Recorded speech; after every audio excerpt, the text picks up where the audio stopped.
Hi everyone, welcome to Breathe.Move.Play.Together, a brand new channel about yoga and mindfulness for kids, and a space where we explore yoga and mindfulness together, yoga and mindfulness for kids, and where I present you strategies, exercises, techniques that you can share with your kids, even if you have never done them before. So very simple things. My name is Sandra. I have two kids, a 3-year-old boy, and my daughter is turning 1 year old in a few days. And in addition, I'm a yoga therapist. So that's what I bring to the table essentially. And today I would like to talk about breathing techniques for meltdowns, for tantrums, for those big emotion moments that we all know very well as parents. So yeah, we're diving right into a very important topic today with this first video. And there are a couple of notes that I would like to make before I show you the actual breathing exercises that I want to share with you today. So the first one is, as you probably know from your own experience, when we have big emotions, when we are having a meltdown, when we feel like crying, or when we're actually crying, our breath is not calm anymore. It usually accelerates with the sobbing, the interruption, so it doesn't flow anymore. And this is where it gets tricky, because when our breath is out of tune, when our breath is out of rhythm, we feel out of rhythm and dysregulated, and the other way around. So it's kind of this vicious circle. And that's what we want to interrupt with these breathing techniques. And there are a couple of notes that I would like to make. Note number one is these breathing techniques are very simple, but keep in mind that when your kid is completely overwhelmed, they might not feel like doing them, or they actually can't really focus on the technique. So you can propose it, you can suggest it, but your kid might not want to do it, especially the first few times.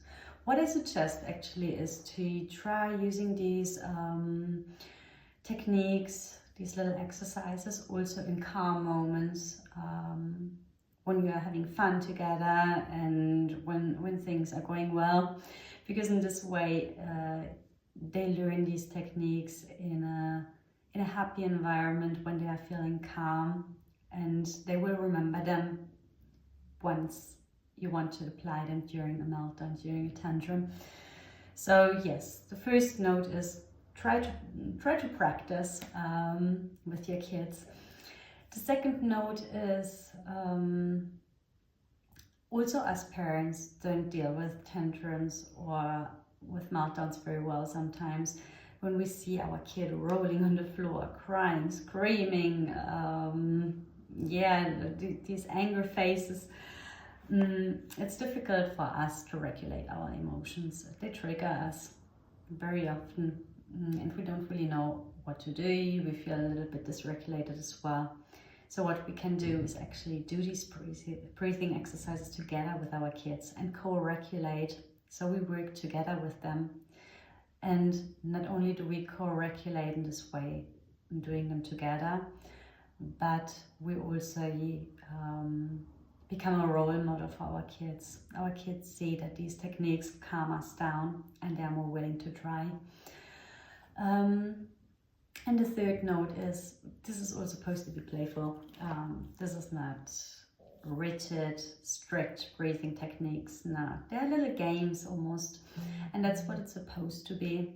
With kids, we work with very playful strategies. We make it fun whenever we can.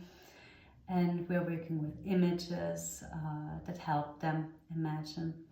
So I will suggest you these 3 strategies, these 3 exercises today, but feel free to find your own variations. If you have any ideas, feel free to experiment. What really matters is to find a regular breathing pattern again, to calm down that breath. That's the essence. Okay, that being said, I would say let's jump right into the breathing exercises. And the first one actually connects movement and breath in a certain way. And I call this finger tracing breath or star breathing, because what we do is we open one of our hands like a star, so the fingers are well apart, and we use the index finger of the other hand to trace our fingers, our hand. And basically what we do is, so if you're right-handed, you probably use your right index finger like me, or if you're left-handed, the other way around. What we do is we start on the outside of our thumb, and when we breathe in, we trace up. When we breathe out, down. Then we go to the next finger. Inhale, exhale. Next finger, inhale, exhale. Inhale, exhale, inhale, exhale. Again, without comments.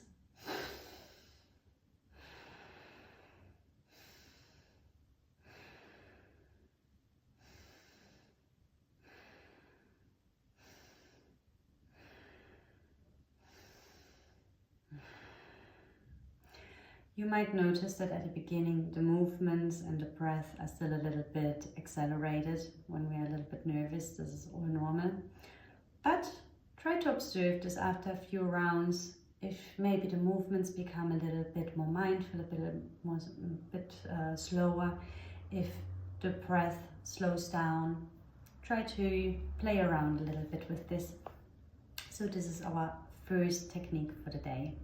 Let's move on to number 2. Number 2 is a breathing technique that I call hot chocolate. Actually, credit where credit is due. I found this technique in a card deck, in a mindfulness card deck that I got for my son for Christmas. I will link it below. And I really love it because it has actually 3 steps. And I find it extremely calming, and it is very, very playful, placed with an image. And my son absolutely loves this breathing technique, and it's one of the few that he actually accepts also in moments of a full-blown tantrum. So probably my favorite one. What we do is we take our hands and imagine we are holding a cup of hot chocolate in our hands. And what we want to do is we want to use our breath to cool down this hot chocolate. So we inhale through the nose and exhale through the mouth, imagining to cool down our hot chocolate. We do this for a few rounds.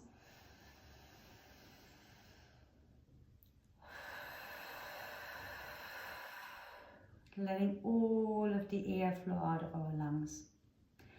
The next step is the sipping the hot chocolate, and here we can almost imagine to slurp it. So what we do is we bring our hands to our mouth and drink. And while we are imagining to drink, we inhale this cool air, which is very cooling. It feels very cooling. There are actually pranayamas, some breathing techniques in traditional yoga that are very similar to this. So there is the connection also. So again, we drink and lower our hands again. And after a few rounds of drinking comes the last step. What we do is we put our hand on the belly and rub our belly. And we make a sound that accompanies this movement. We breathe in through the nose. And on the exhale, we make this sound as if we are really enjoying the taste of the hot chocolate. So also this works again on 2 different levels. We have the movement, the rubbing of our belly, which can feel very calming. And we have the sound, which resembles almost a little bit the in yoga. So this feels very calming. So this is our second technique, hot chocolate. Let's move on to number 3. Number 3 is what I call bumblebee breathing. And it's actually very similar to a breathing technique from traditional yoga, Pramari Pranayama. And it's said to resemble, making a sound that resembles a bee, essentially a bumblebee. And it's very simple. Once we get the sound, keep in mind that everyone will have a slightly different sound, depends a little bit on the tone of our voice. Yeah, we can also play around with different sounds. So what we do is basically we inhale through the nose,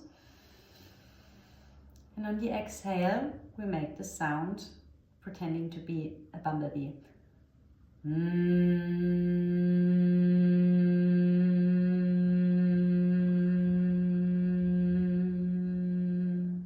And we continue until all of the air has left our lungs. This is the basic version. The basic version is simply this breath of inhaling, and on the exhale, making the sound. There is a slightly more advanced technique, which is maybe suitable for older kids, and comes from the traditional yoga pranayama or breathing technique. And what we do is basically we shut off, close out 2 of our senses, the hearing and seeing, to reduce external stimuli. And if you want to try this, if you want to experiment with this slightly more advanced technique, what you do is basically you tap your ears softly with your thumbs and use the other 4 fingers to cover your eyes. You can also close your eyes, and then you make the sound again. You breathe in and out.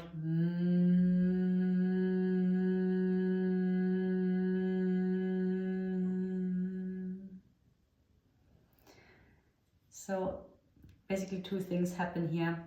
One, I shut out all of the other stimuli basically, which helps me relax and stay centered and regulate more easily.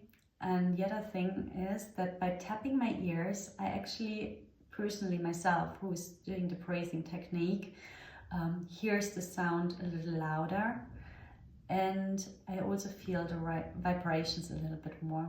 So also this can be a very calming technique. Okay, so these were our 3 breathing techniques for today.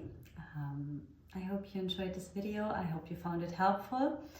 If you would like to see more videos like this, if you would like to learn more about yoga and mindfulness for kids, follow this channel. I'd be really honored. I know it's all fresh and new, but yeah, if you want to join me, I'm happy to give you more techniques. And if you want to, I don't know, share your experiences with me, or if you have any questions, if you want to follow up on anything, let me know below in the comments. I'm happy about any feedback also. So yeah, that's it for today. Thank you all for joining me. Namaste.